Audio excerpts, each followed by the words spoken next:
Halo guys, assalamualaikum warahmatullahi wabarakatuh. Terima kasih yang udah stay sama channelnya Yatisam Official guys. Semoga kalian sehat, berkabar kalau untuk kita semuanya. Gimana kabar kalian, sehat? Alhamdulillahirobbilalamin. Kaisam waras. Kaisam lagi ngelatih suara kayak Yatisam supaya tidak bindeng lagi ya cuy ya. Jadi harus banyak ngomong ini. Aduh, gimana nih kalian yang lagi di rumah sakit, lagi pada ngapain? Udah minum obat yang teratur ya cuy, minum obatnya. Sehat-sehat buat kita semuanya. Kaisam juga sehat, kalian juga sehat. Yang lagi bahagia juga tentunya jangan lupa bersyukur. Yang lagi sedih jangan sedih aja. Oke, hari ini video kedua guys. Kadang-kadang kalian itu Kaisam bikin videonya 5 dong. Waduh. Nggak bosan-bosan sama kalian itu ya dengerin Kaisam ngoceh. Oke, hari ini kita bahas apa? Oke, semalam itu ada yang telepon. Kaisam angkat. Kenapa? Kaisam, saya kehilangan kontak teman saya. Kemana teman kamunya? Kok hilang? Iya, jadi si temennya ini jadi tahanan luar 1 tahun ya cuy.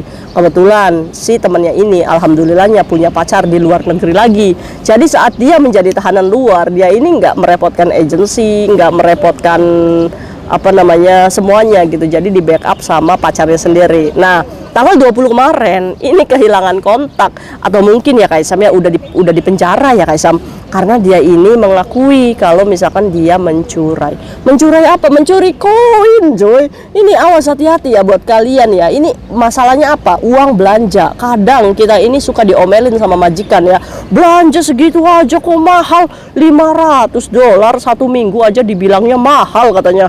Dibilangnya itu kamu itu boros sekali, padahal apa namanya kaitan harus Jepang, beli salmon, beli ini $500 ya mana cukup gitu ya. Kadang majikan ini mengada-ada ya kan, bantuan pemerintah aja naik, semuanya naik, air listrik aja naik, gaji aja naik, ini uang belanja nggak naik-naik. Nah, ini kadang ya orang Indonesia itu kadang masih suka nggak enakan, padahal ini adalah kewajiban majikan cuy. Ini adalah untuk kebutuhan mereka. Jadi kalian itu jangan suka membackup dengan uang kalian kalau kalian nggak mau bangkrut. Mulai sekarang harus tanamkan dalam diri kalian, kalau misalkan memang kurang, katakan kurang. Untuk itu kalau belanja jangan lupa risit, notanya disimpan baik-baik ya. Kalau bisa kamu bawa buku aja, setiap belanja suruh tanda tangan itu, lesuknya itu tanda tangan, udah selesai. Bawa buku ke pasar, beli cuyuk, muisi ya susuk lehoi mohoi ya seiji haili toa. Nah, jadi kan nggak tercecer gitu notanya. Terus juga kita juga tidak apa namanya merepotkan penjual. Kadang beli daun bawang $3 aja minta nota, itu kan udah ngedumel itu orang jualan. Tapi kan nggak tahu kalau kita majikan kita itu cerewet gitu ya. Nah, salah satunya bisa dicontoh, beli buku, bawa bolpen, suruh susuknya tulis di buku. Jadi setiap hari ada notanya itu lengkap, tanda tangan susuk muisi ya mkoy. Karena majikan kita maafan ya kan kayak gitu. Nah, nota-nota waihong, nota apa, jepret. Jadi kalian modal staples, modal bolpen, modal buku. Nah, itu caranya ya. Mulai sekarang boleh dicontoh ya. Jadi jangan selembar kayak gitu. Nanti ada yang hilang gitu, beli daging sapi $40 hilang, gue kita nombok gitu ya kan. Jangan ya, mulai sekarang nggak boleh. Oke, hari ini kita bahas tentang kasus mbaknya. Jadi mbaknya ini 1 tahun tahanan luar cuy. Nah, dia ini ditahan di luar gara-gara majikannya melaporkan sebagai pencurian. Padahal yang dicuri adalah koin-koin $2, $5, $1 gitu cuy, yang ditaruh di buffet bagian depannya.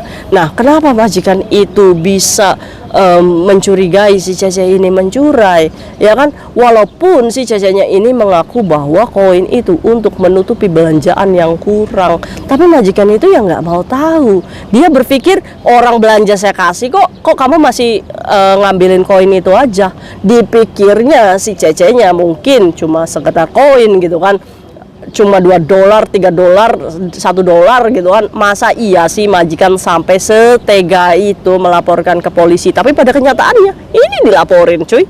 Nah, kalian tahu nggak, sampai 1 tahun loh prosesnya, dia itu harus datang ke kantor polisi untuk apa namanya wajib lapor. Nah, baru tanggal 20 kemarin itu hilang kontak. Kemungkinan besar mbaknya ini sudah menuju persidangan dan masuk sel prodeo. Nah, ini ya, biasanya 3 bulanan sih ya cuy ya untuk dideportasi ya cuy ya. Nah, ini pembelajarannya untuk apa? Kaisam nanya, ini teman kamu ini mencuri koin itu untuk nutupin belanja, kena rasa nggak enakan ya sama majikan? Iya, kayak Tisam. Nah, ini kebanyakan ya cuy ya. Kadang majikan yang terlihat kaya, padahal justru dia itu sangat selektif banget tentang uang gitu.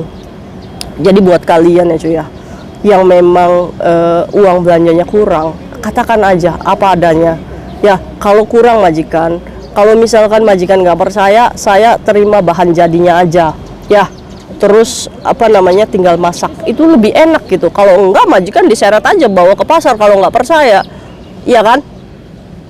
Nah itulah cuy, kadang problem uang belanja ini menjadi masalah besar. Bahkan sekarang pun ada teman kita yang lagi kasus uang belanja itu pun masih jadi tahanan luar. Kalau melihat background teman kita yang 1 tahun wajib lapor, ini cuy, yang jadi masalah menjadi tahanan luar ini adalah sakit yang luar biasa. Ini mending mbaknya disuplai sama pacarnya untuk ngekos, untuk biaya makan dalam 1 tahun loh dia nggak bekerja. Nah ini mbaknya yang satu laginya nih, masalah uang belanja, udah agennya nggak mau nge-backup, paspor digadai, udah sengsara dibikin sendiri gitu, ya kan? Aduh, kira-kira ada problem yang sama nggak buat kalian yang suka kurang uang belanja ya? Sekarang itu yang harus kalian lakukan adalah melawan ketakutan kalian sendiri atas tuduhan-tuduhan majikan kalau kita memakai uang belanja. Katakan sejujurnya, kalau misalkan uang belanja ya dipakai untuk belanja, bukan untuk kebutuhan saya. Kebutuhan saya beli sendiri majikan, ya kan? Kalau perlu kalian beli kaitan, beli telur, langsung aja ditaruh di atas mejanya, kasih tahu kalau kita beli sendiri ya, dipisah dari majikan. Nih, kita kadang kalau misalkan majikan memang kasih uang belanja kurang kayak gini, ini yang bikin kita pusing ya cuy ya kan? Mikirin mereka gimana caranya makan yang pengennya enak terus, sedangkan uang belanja cerat.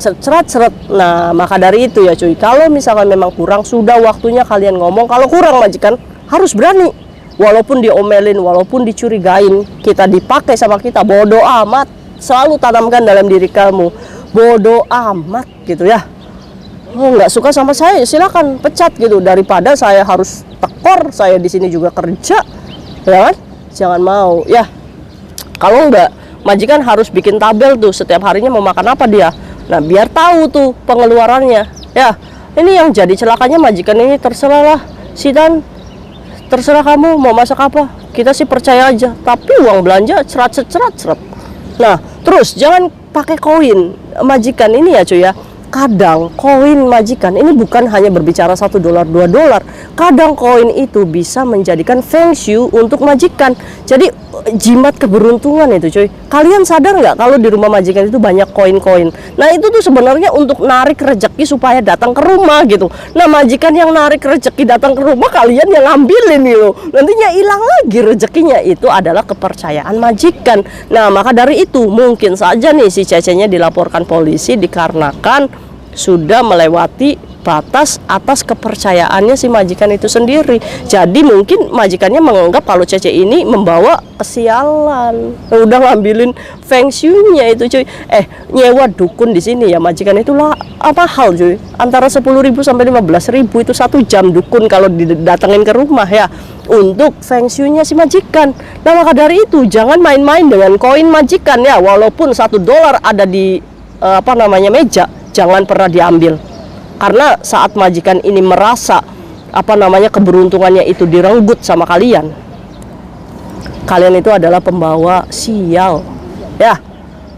Aduh, ada-ada aja ya. Mudah-mudahan aja mbaknya ini di sel prodeonya nggak lama ya cuy ya. Nah untuk mbaknya yang kehilangan temannya, gimana cara cari teman yang di penjara? Kirim surat ke semua penjara, ngomong kalau misalkan saya saudaranya sedang mencari atas nama ini, kalau ada KTP-nya, ini KTP-nya, kalau misalkan memang ada mohon dihubungi, cantumkan nomor kita, nama kita. Nanti pihak polisi, pihak penjara kalau misalkan memang ada atas nama itu di penjara itu, pasti kita akan dihubungi sebagai visitornya ya cuy, untuk pengajuannya.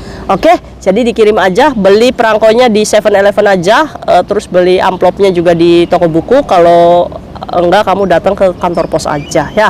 Jadi kirim aja, cari di Google semua prison ya cuy ya, semua penjara, kirim suratnya satu-satu untuk mencari keberadaan teman kita yang kehilangan. Oke.